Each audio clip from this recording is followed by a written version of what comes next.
আমরা বুঝি মহাপাপ, বড়পাপ, কবিরা গুনাহ, এর জন্য নির্ধারিত একটা শাস্তি আছে।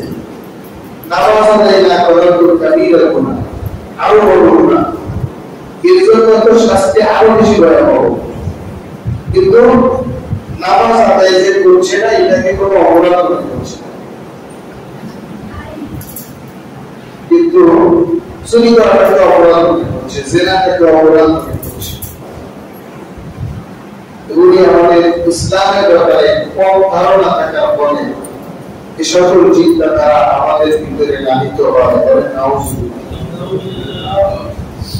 সমস্ত পাপ-পঙ্কিলতা, সমস্ত অপরাধ, সমস্ত অনাচার, এই সব কিছু থেকে মুক্ত হয়ে আল্লাহ পাক রব্বুল আলামিন চান যে আল্লাহর বান্দা আমরা রহমতের ছায়াতলে আশ্রয় গ্রহণ করুন।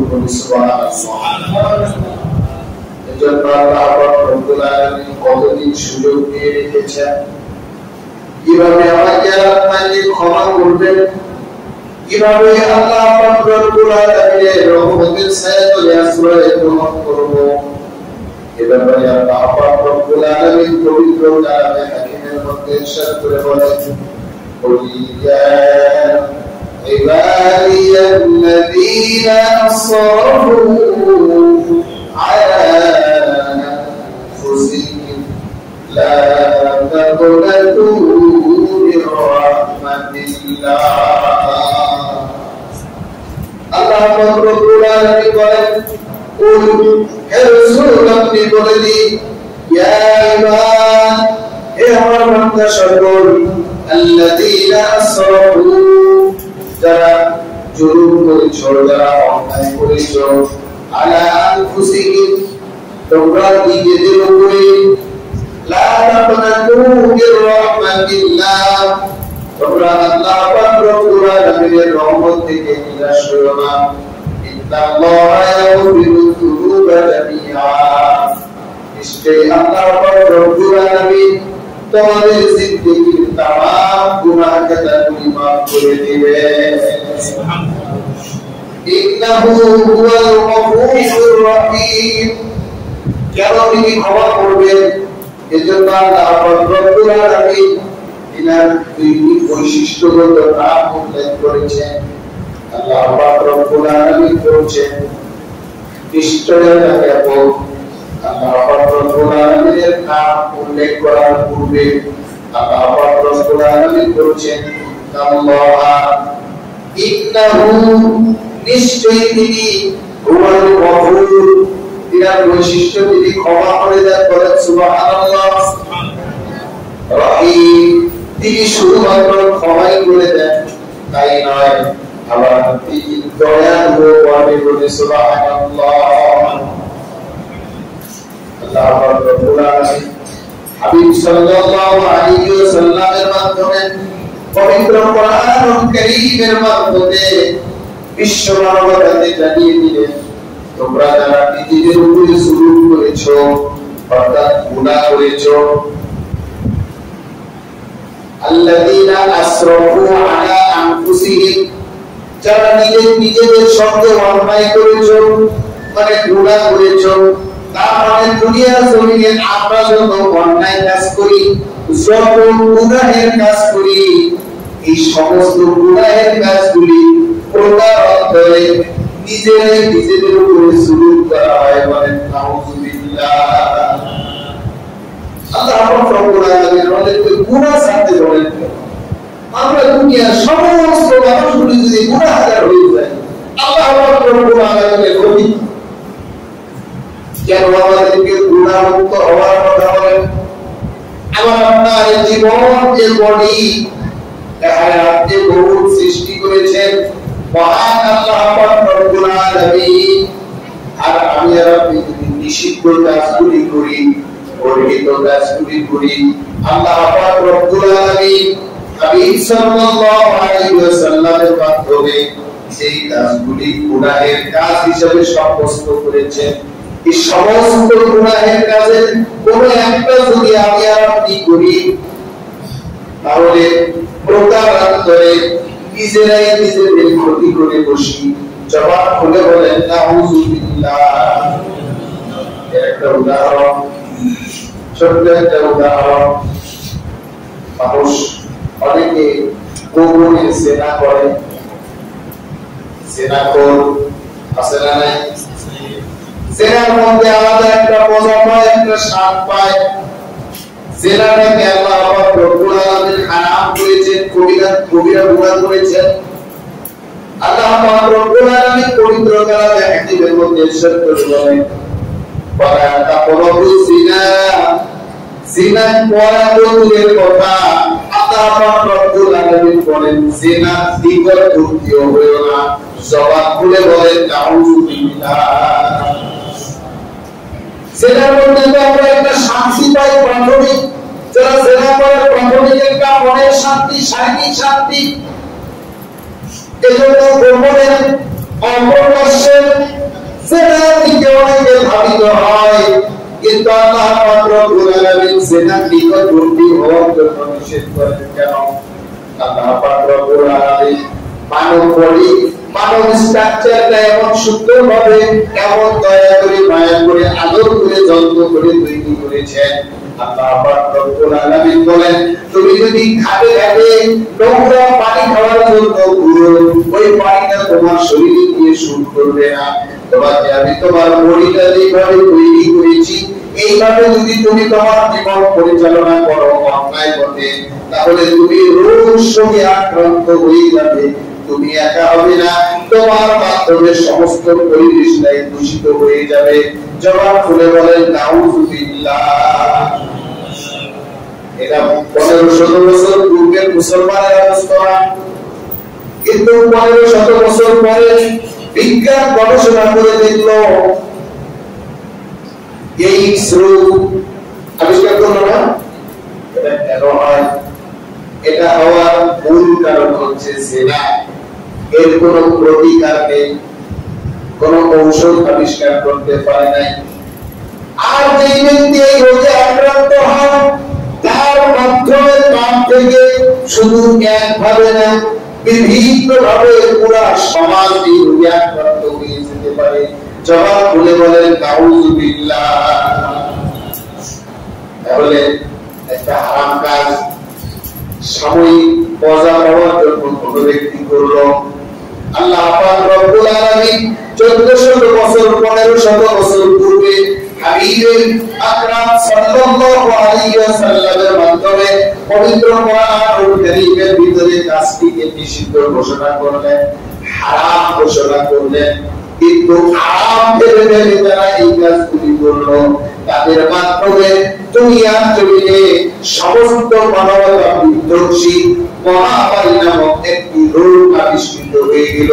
জবান খুলে বলি নাউযুবিল্লাহ।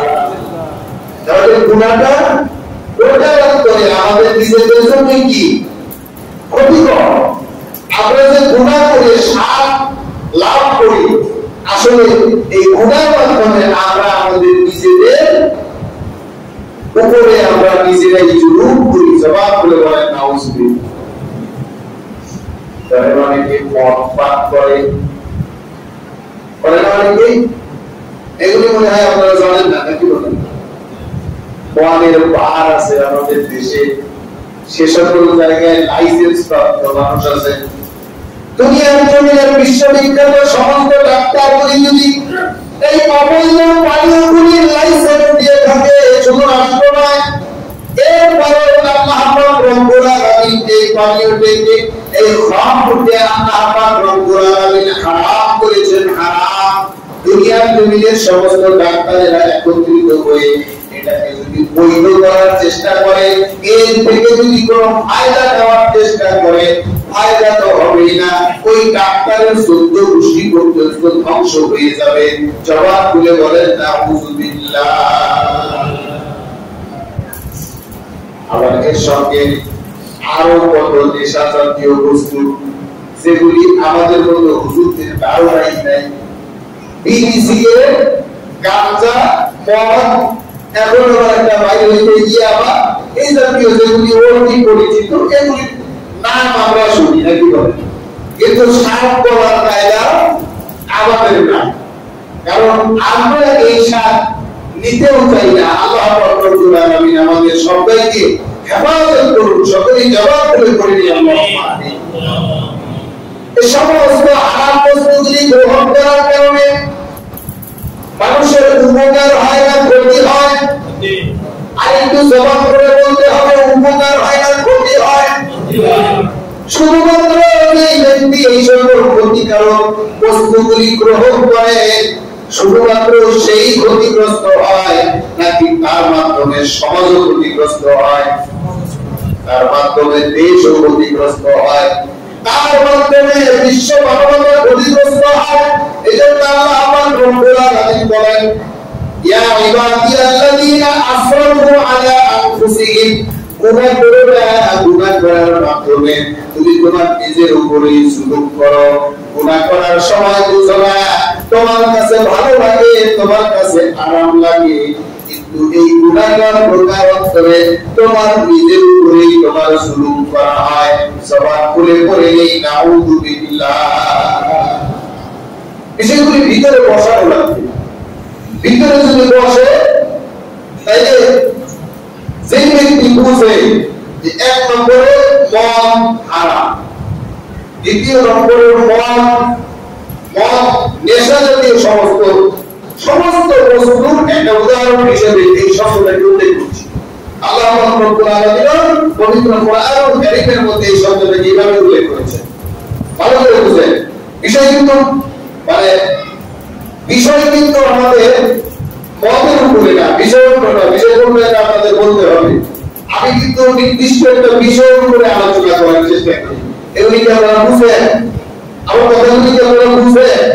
দেখেন, আমি বলে যে আপনারা শুনে যান, ওই যে হিন্দি ফার্সি গানের মতো কি তাই বুঝি না, শুনতে ভালো লাগে, এরকম আসলে নাই। ওই যে সকল গান বাজনাগুলি বাজানো হয়, আমরা তো খালি শুনি ধামা ধাম, হাসফুস ফাসফুস, খুব ভালো চলতেছে, কি বলতেছে আমরা কিছু বুঝি না। আপনারা বুঝেন নাকি? আমার মনে হয় 95% মানুষ বুঝার কথা না, কারণ আমরা তো কিছু হিন্দি কিছু উর্দু পড়ার চেষ্টা করছি, এগুলো বুঝি না। কিছু হিন্দা খাইন্দা পারেন্দা এগুলি যেগুলি বাংলার সাথে কিছুটা মিল আছে, এগুলি বুঝা যায়। পারেন্দা বলতে মনে হয় বলতেছে যে মনে হয় পা বুঝতেছে হিন্দা খাইন্দা, মানে বাংলার সাথে কিছুটা মিল থাকলে কিছুটা ধারণা করতে পারে। এটা আসলে তো বুঝি না, ঠিক কিনা বলেন? এটা যারা আরো কম, যাদের অন্তর্জ্ঞান পর্যন্ত নাই, দেখবেন তারা আরো শব্দ দিয়া আরো বেশি ছবি আরো বেশি বাঁচাইব। কিন্তু কি বলে, আমি যদি না বুঝি ওরা তো লেখা বুঝে, মানে না বুঝে একেবারে বুঝি বলে ভালো লাগে, এজন্য আমার বয়ান যদি এরকম হয়, ওই এই দেখায় পানিটা করতো, মানে কিছু নিজেদের মধ্যে হলেও বুঝি আর না হইলে না বুঝি, এটা তো এইভাবে সারা জীবন বয়ান করে ফায়দা নেই। তাহলে যে কথা বলতে চাচ্ছিলাম, বিষয় কিন্তু আমি কিন্তু চেষ্টা করি বিষয়ের উপরে আলোচনা করার জন্য। বিষয় কোনটা এটা আমরা পরে বলবো, দেখি আলোচনার প্রেক্ষিতে আপনারা বুঝতে পারেন। তাহলে খবরটা হচ্ছে একটা উদাহরণ, মানে মদের আরবি হইতেছে খবর। আল্লাহ রব্বুল আলামিন পবিত্র কোরআন কারীমের মধ্যে মদকে খবর হিসেবে উল্লেখ করেছেন। এই সমস্ত নেশা জাতীয় বস্তু যারা গ্রহণ করে, যারা খায়, যারা সেবন করে, আমাদেরকে তো সরকার দিলে, এমনি দিলে, প্রতিদান দিয়ে দিল, এরপরে আমরা গ্রহণ করব না। কেননা আমরা জেনেছি এটা আমাদের শরীরের জন্য ক্ষতিকর, এটা আল্লাহ রব্বুল আলামিনের নিষেধ করা একটা বস্তু।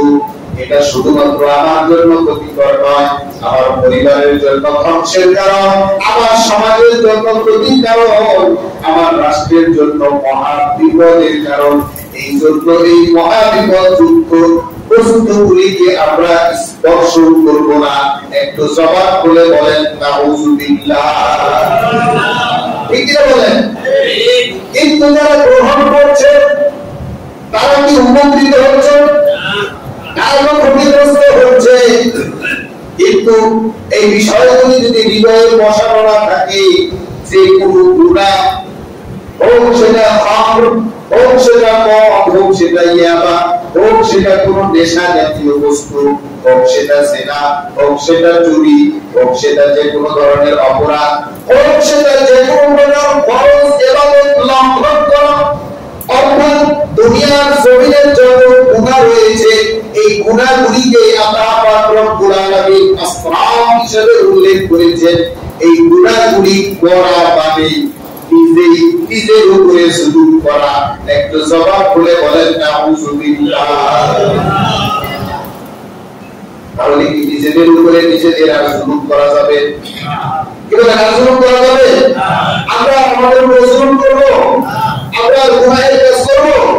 আল্লাহ পাক রব্বুল আলামিন আমাদের সবাইকে তৌফিক দান করুন। সকলে বলে আল্লাহুম্মা আমিন। আল্লাহ পাক রব্বুল আলামিন বলেন, قل يا عبادي الذين أسرفوا على أنفسهم لا تقنطوا من رحمة الله إن الله يغفر الذنوب جميعا إنه هو الغفور الرحيم. الله رب العالمين حبيب আকরাম সাল্লাল্লাহু আলাইহি ওয়াসাল্লামের মাধ্যমে বিশ্ব মানবতাকে আহ্বান করার কথা বলছেন। হে রাসূল, আপনি বলে দিন, হে বান্দা সকল, তোমরা যারা নিজেরা নিজেদের উপরে জুলুম করেছো, অর্থাৎ গুনাহ করেছো, তোমরা আল্লাহ পাক রব্বুল আলামিনের রহমত থেকে নিরাশ হয়ো না। কেননা আল্লাহ পাক রব্বুল আলামিন তোমাদের জীবনের সমস্ত গুনাহ খাতাগুলি মাফ করে দিবেন। কারণ আল্লাহ পাক রব্বুল আলামিন হচ্ছেন ক্ষমাশীল এবং দয়ালু। বলেন সুবহানাল্লাহ। আয়াতে কারিমা নাযিল হলো কখন? যখন রাসূল আকরাম সাল্লাল্লাহু আলাইহি ওয়াসাল্লাম দ্বীনের দাওয়াত দিচ্ছিলেন মানুষের দ্বারে দ্বারে বাড়ি বাড়ি, মক্কার কাফির বেঈমানেরা যখন বুঝতেছিল যে আসলে আমরা তো জিহাদের সময় ছিলাম, জাহিলি যুগে মহা পাপ করেছিলাম, মহা অন্যায়ের মধ্যে ছিলাম, আমাদেরকে সঠিক পথ দেখানোর জন্য মুহাম্মদ সাল্লাল্লাহু আলাইহি ওয়াসাল্লাম দুনিয়ার জমিনে এসেছেন। তিনি সঠিক পথ প্রদর্শন করছেন।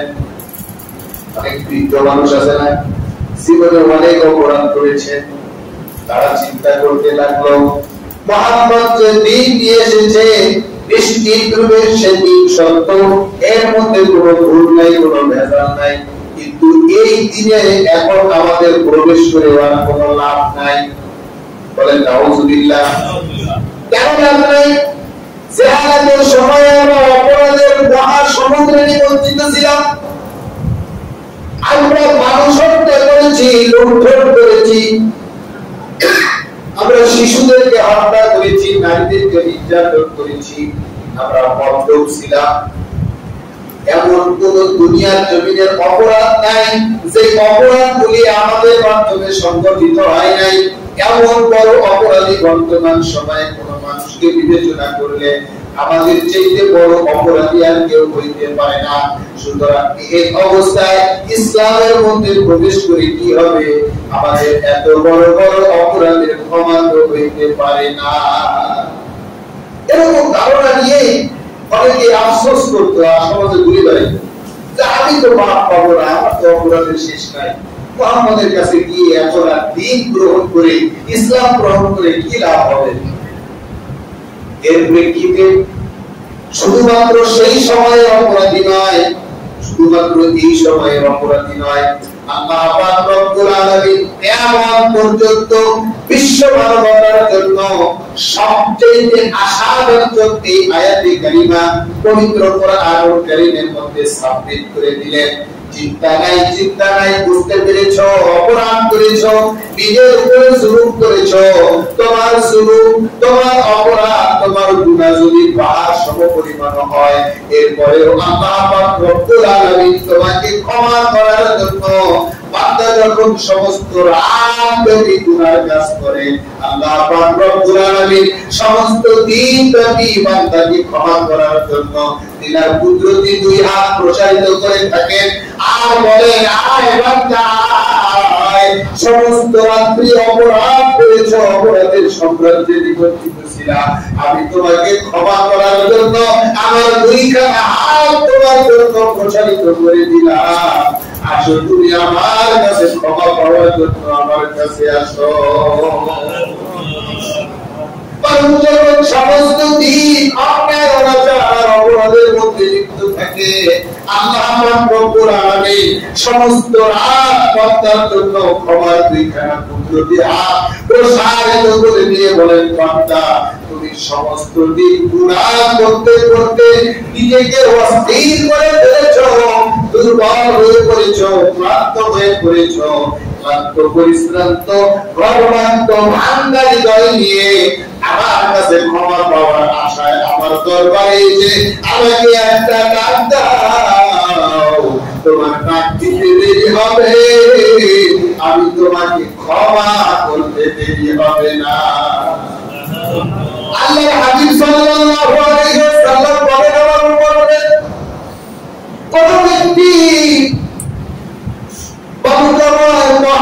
মরুভূমির মধ্যে উট নিয়ে সফর করতেছে, সফর করতে করতে করতে করতে ক্লান্ত হয়ে গিয়েছে, এগুলো হারিয়ে ফেলেছে, ওগুলো হারিয়ে ফেলেছে, এখন তার জীবন এবং জীবিকা, জীবন বাঁচানোর একমাত্র পাথেয় হচ্ছে তার কাছে থাকা উট আর উটের, এইভাবে উটের গদির মধ্যে হাওদার মধ্যে থাকা কিছু শুকনা খাবার আর পানি।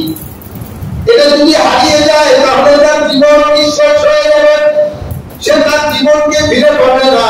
কিন্তু এই ব্যক্তি ক্লান্ত পরিশ্রান্ত ভাঙ্গা গর্বাক্ত মন নিয়ে এবং অস্থির শরীর নিয়ে একটু রেস্ট নেওয়ার জন্য এই উত্তাল মরুভূমির মধ্যে, এই নিগুম মরুভূমির ভিতরে সে বিশ্রাম নেওয়ার জন্য যখন একটু মাথাখানা হাতের সঙ্গে দিয়ে একটু কাজ হলো জমিনে, কাজ হওয়ার সঙ্গে সঙ্গে তার ক্লান্ত শরীরটাকে আর কন্ট্রোলে রাখতে পারলো না, সে ঘুমিয়ে পড়লো।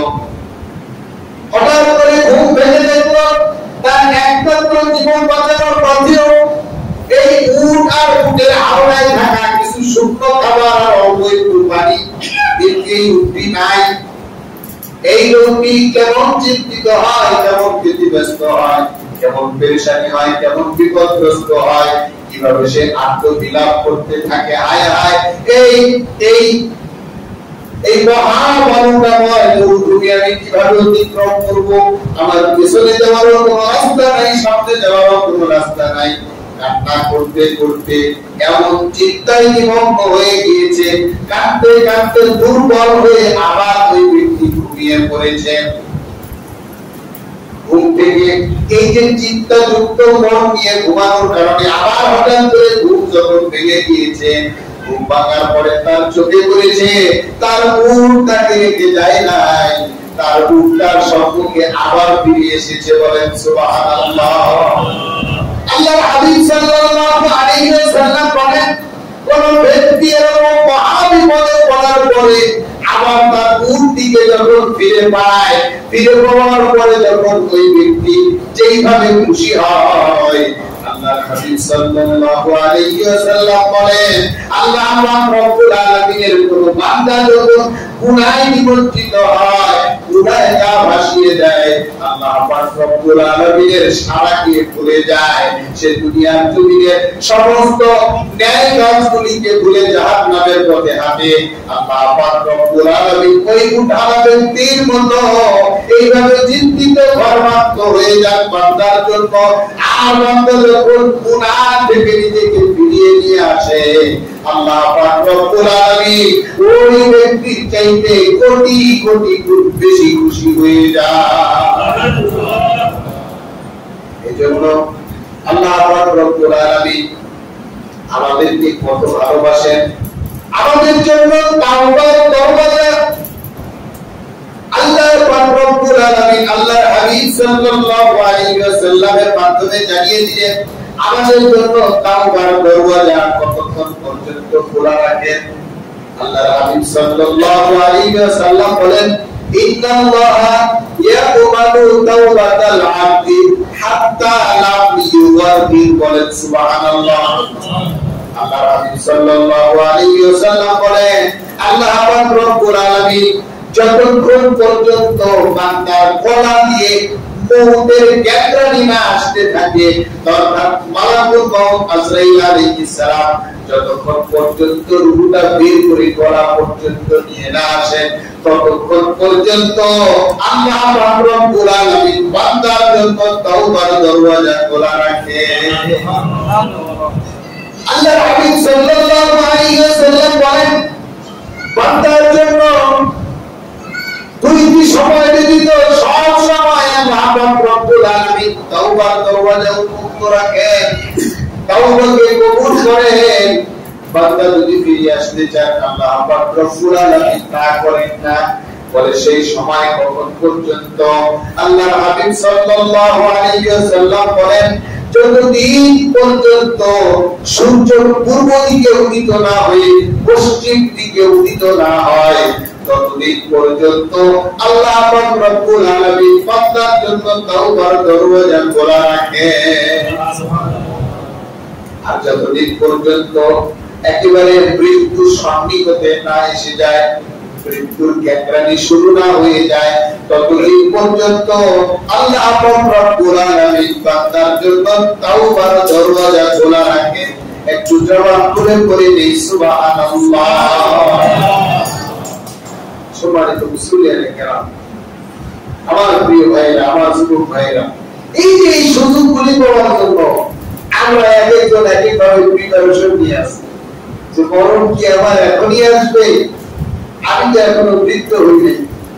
যুবকেরা চিন্তা করতেছে বিয়ে শাদী করি নাই, যারা সবেমাত্র বিয়ে শাদী করতেছে তারা মনে করতেছে ছেলে মেয়েই হইল না, যাদের ছেলে মেয়ে হয়ে গিয়েছে তারা মনে করতেছে নাতি পুত্রই হইল না, আবার যারা বৃদ্ধ হয়ে গিয়েছে তারা মনে করতেছে মরা কি এত সহজ, 60-70 বছর বয়স হয়ে গেলে এখনো তো মরলাম না, আরো দেরি আছে। এই জন্য আমরা তওবা করতেছি না, গুনাহ ছাড়তেছি না, এজন্য আমরা ভালো পথে আসতেছি না, এজন্য গুনাহমুক্ত জীবন গঠনের উপায় ব্যক্ত করতে পারছি না। এক একজন এক একভাবে সময়কে ক্ষেপণ করছি, নিজের জন্য নিজের সময় নির্বাচন করে রেখেছি, নিজের জন্য সময় নির্বাচন করে রেখেছি। ব্যবসা বাণিজ্য গুটায় নেই, ছেলে পেলে যখন কাজকর্মে প্রবেশ করবে তখন থেকে আমি বাদ দিয়ে দিব সব। আপনি কি বাদ দিবেন? তখন তো আপনার করারই কিছু থাকবে না, আপনি বাদ দিবেন কি? আমি আর আপনি বাদ দিব কি?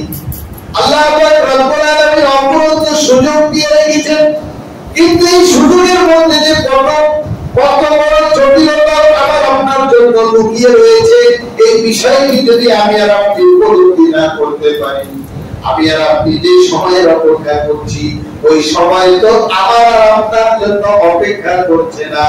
আমি আর আপনি কখন এই দুনিয়া জমিন থেকে বিদায় দিব, এর সিউরিটিও তো আমাকে আর আপনাকে কেউ দিতে পারবে না। একটু জবান খুলে বলতে হবে, ঠিক কিনা? আমি সময় নির্ধারণ করে রেখেছি, সে সময় পর্যন্ত যে আমি যেতে পারবো তার সিউরিটি কি? এটা কোনো গ্যারান্টি নাই।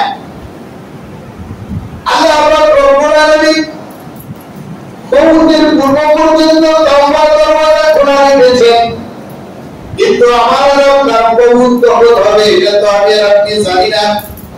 এই জন্য আমাকে আপনাকে তওবা করতে হবে, গুনাহ থেকে ফিরতে হবে। কবে ফিরতে হবে? বলেন, নিজের বুঝ থেকে সাবধান হয়ে বলেন, গুনাহ থেকে কবে ফিরতে হবে?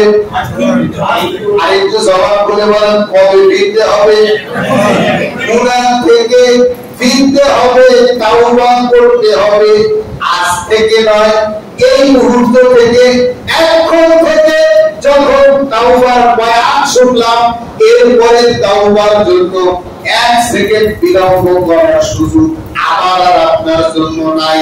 একটু জবান খুলে বলেন, ঠিক কিনা? তাহলে আমাদের সকলের দৃঢ় প্রত্যয়, আমরা গুনাহ করব না, আমরা যার দরবারে তওবা করছি না। আল্লাহ রব্বুল আলামিন হাবিবে আকরাম সাল্লাল্লাহু আলাইহি ওয়াসাল্লামের মাধ্যমে জানিয়ে দেন, আত-তাইবু হাবিবুল্লাহ। বলেন সুবহানাল্লাহ। আল্লাহর হাবিব সাল্লাল্লাহু আলাইহি ওয়াসাল্লাম বলেন, যে ব্যক্তি তাওবা করে আল্লাহ পাক রব্বুল আলামিন তার বন্ধু। বলেন সুবহানাল্লাহ। যে ব্যক্তি তাওবা করে সে আল্লাহর বন্ধু। দেখেন এখানে মুহাদ্দিসিনে কেরামগণ ব্যাখ্যা করেছেন, আল্লাহর হাবিব সাল্লাল্লাহু আলাইহি ওয়াসাল্লাম বলেন, আত-তাইবু হাবিবুল্লাহ। যে ব্যক্তি তাওবা করে আল্লাহ তার বন্ধু। আল্লাহর হাবিব সাল্লাল্লাহু আলাইহি ওয়াসাল্লাম কিন্তু এই কথা বলেন নাই যে ব্যক্তি তাওবা করে সে আল্লাহর বন্ধু। আমি আপনার সঙ্গে বন্ধুত্বই করতে চাই আর আপনি আমার সঙ্গে বন্ধুত্বই করতে চান, ব্যাপারটার মধ্যে পার্থক্য আছে না নাই? আছে। কি বলেন আছে না নাই? একজন ব্যক্তি যখন তাওবা করে আল্লাহ পাক রব্বুল আলামিন তার উপরে খুশি হয়ে নিজেই তার বন্ধু হয়ে যায়। আল্লাহর হাবিব সাল্লাল্লাহু আলাইহি ওয়াসাল্লাম অপর এক হাদিসের মধ্যে বলেন, আত-তাইবু মিনাল যামবি কামান লা যামবা লা। বলেন সুবহানাল্লাহ। আল্লাহর হাবিব সাল্লাল্লাহু আলাইহি ওয়াসাল্লাম বলেন, যে ব্যক্তি গুনাহ থেকে তাওবা করে আল্লাহর হাবিব সাল্লাল্লাহু আলাইহি ওয়াসাল্লাম বলেন, আল্লাহ পাক রব্বুল আলামিন তাকে এমন ভাবে দেখে যে তিনি জীবনে গুনাহই করেন নাই। বলেন সুবহানাল্লাহ। তাহলে আমাদের তাওবা করার দরকার আছে না নাই? আছে। আমাদের সকলের গুনাহ খাতা আছে না নাই? আছে। এজন্য আমাদের শক্তভাবে তাওবা করার দরকার আছে না নাই? আছে। আমার প্রিয় মুসলিয়ানি যারা, আমার প্রিয় যুবক ভাইয়েরা, বৃদ্ধ বাবারা, তাওবা শুধুমাত্র মুখে বললে হবে না। তাওবার তিনটি কন্ডিশন রয়েছে। এক নম্বরে গুনাহ ছাড়তে হবে। তওবা করলাম মসজিদে বসে বসে, না ঠিক আছে ইচ্ছা মতো তওবা করলাম, কিন্তু মসজিদ থেকে বের হয়ে যাওয়ার পরে যেই কাজ সেই তাই কি তওবা হলো না? অন্তরে প্রতিজ্ঞা থাকতে হবে এই গুনাহ আর করব না। তাই নামাজ ছাড়া কি গুনাহ না? গুনাহ না? নামাজ পড়তে করা কি গুনাহ? এখন মসজিদের মধ্যে বসে বসে হুজুরের সাথে তওবা করলাম, আর মনে মনে আগে যেমন নিয়ত ছিল এখনো নিয়তটা ওরকমই থাকলো যে জুমা করতে আছে, আসলে আসলাম না। জুমার আগে ব্যবসায় ভেজালটা ছিল, ব্যবসায় মুসায় রেখে আসছি, জুমার নামাজই করা লাগবে। জুমার নামাজ পড়ে যায় সেটি আবার ভেজাল ব্যবসাটা খুলে বসলাম। তাহলে কি এটা তওবা হইল? এক নম্বরে হচ্ছে গুনাহ ছাড়তে হবে, অন্যায় ছাড়তে হবে। দ্বিতীয় নম্বরে হচ্ছে ওই গুনাহটা আর পরবর্তীতে করব না, এই সংকল্প হৃদয়ে দৃঢ়ভাবে লালন করতে হবে, অন্তর থেকে এই ইচ্ছা রাখতে হবে। আর তৃতীয় নম্বরে গুনাহের কথা স্মরণ হইলে অনুতপ্ত হইতে হবে। বুঝতে পারছেন? তাই তাওবা করার তিনটা কন্ডিশন। এক নম্বরে কি বললাম? গুনাহ ছাড়তে হবে। দুই নম্বরে গুনাহ না করার দৃঢ় সংকল্প রাখতে হবে। আর তিন নম্বরে গুনার জন্য কি করা লাগবে? যখনই মনে পড়ে তখনই অনুতপ্ত হওয়া লাগবে। এই তিনটি বিষয় যদি অন্তর থেকে হয় তাইলেই তো হবে তাওবা। আর তাছাড়া হুজুর তাওবার ওয়াজ করতে করতে যদি মারাও যায় আর আপনারা তাওবা করতে করতে যদি ভিড় হয়ে ফেলায় দেন, এরপরে এই তাওবা আল্লাহ পাক রব্বুল আলামিনের দরবার পর্যন্ত যাবে না। আমরা জীবনে কত তাওবা করি, আমাদের তো তাওবার শেষ নাই। এজন্য আল্লাহ পাক রব্বুল আলামিন আমাদেরকে বলেন, আমরা যারা আজকে এই তেলিপাড়া দক্ষিণে আমরা জুমার নামাজ আদায় করছি, এই মসজিদের মুসল্লিদেরকে বলেন, তামাম দুনিয়ার বুকে যত মুসলমানেরা নামাজ আদায় করতেছে সমস্ত মুসলমানদেরকে বলেন, এবং জুমার সময় কোন মুসলমান নামাজ আদায় না করে থাকতে পারে না। জবান করে বলেন ঠিক কিনা? সমস্ত বিশ্বের তামাম বিশ্বের সমস্ত মুসলমানদেরকে আল্লাহ পাক রব্বুল আলামিন ডাক দিয়ে বলেন, ইয়া আইয়ুহাল্লাযীনা আমানু وتوبوا إلى الله توبة نصوحا সুবহানাল্লাহ। আল্লাহ পাক রব্বুল আলামিন ঈমানদারদেরকে ডাক দিয়ে বলেন, ওহে তোমরা যারা ঈমান আনয়ন করেছো, ওহে ঈমানদার সকল, তোমরা তওবা করো। কেমন তওবা করবে? যেই তওবা করার কথা আমি বলি, তাওবাতান নাসুহা, একনিষ্ঠভাবে তওবা করো। তওবা হক আদায় করে তওবা করো, অন্তর থেকে প্রকৃত পক্ষে তওবা করো। সকলেই জবান খুলে পড়ে নেই ইনশাআল্লাহ। আমরা তো গুনাহ সাগরে আবুল নাই, হুজুর কয়টা থেকে তওবা করার কথা বলে? তওবা করতে করতে তো দিন চলো, রাত চলো, রাত চলো, দিন চলো, তওবা শেষ হলো না। কয়টা থেকে তওবা করবো? এক কথায় তওবা করা লাগবে। যত গুনাহ আছে সব ছেড়ে দিলাম। সকলে বলেন ইনশাআল্লাহ। ইনশাআল্লাহ। অন্তর থেকেই ছেড়ে দিলাম। সকলে বলেন ইনশাআল্লাহ। আর শান্তি মানে, বান্তি মানে কোন অপরাধ, কোন গুনাহের কাজ করবো না। সকলে জবান করে পড়ে নেই ইনশাআল্লাহ। ইনশাআল্লাহ। আল্লাহ রব্বুল আলামিন আমাদের সবাইকে সর্বপ্রকার গুনাহ খাতা থেকে বিরত হয়ে ঈমানদারদের আমলী জিন্দেগি পরিচালনা করার আমাদের সবাইকে তৌফিক দান করুন। সকলে বলি আল্লাহুম্মা আমিন। ওয়া মা আলাইনা ইল্লাল বালাগ। যারা সুন্নাত